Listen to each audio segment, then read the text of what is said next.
Bonjour à tous. Aujourd'hui, un extrait, un débat vous amène à la rencontre de Véronique Pététin. Elle est d'origine française et professeure de lettres.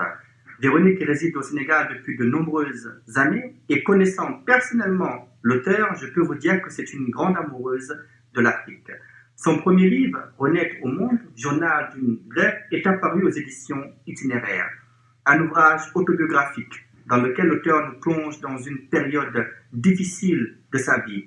En effet, Véronique a été en attente de grève pendant de nombreuses années, atteinte d'un diabète très avancé, d'une insuffisance rénale par la suite, le tout quasiment entraînant une destruction du pancréas. Sa vie a été rythmée par les rendez-vous à l'hôpital, les dialyses, la médication, la destruction à la fois intérieure, psychique que sociale.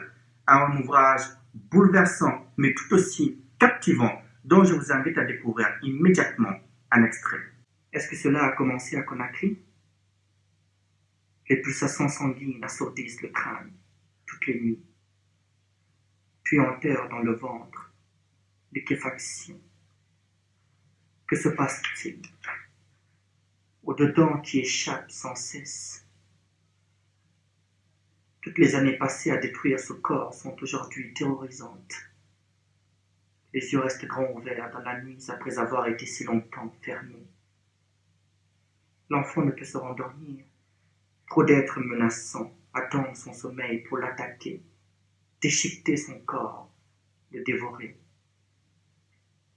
Vouloir que cela s'arrête dans les oreilles, le ventre, le cœur, que cela cesse. La tête vacillante, les malaises brutaux qui cassent la nuque, écartèlent les membres, tondent la peau et la font craquer. Que la maladie s'en aille.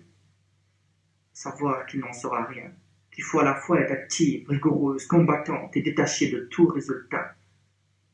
Cette discipline est hallucinante, inhumaine, au-delà des forces. C'est juste un extrait de son livre, mais un extrait qui nous intéresse énormément, notamment un passage où l'auteur dit « Toutes les années passées à détruire ce corps sont aujourd'hui terrorisantes. » Alors la question est la suivante.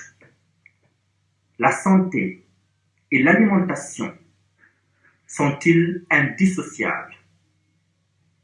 Affirmatif, négatif, débattez.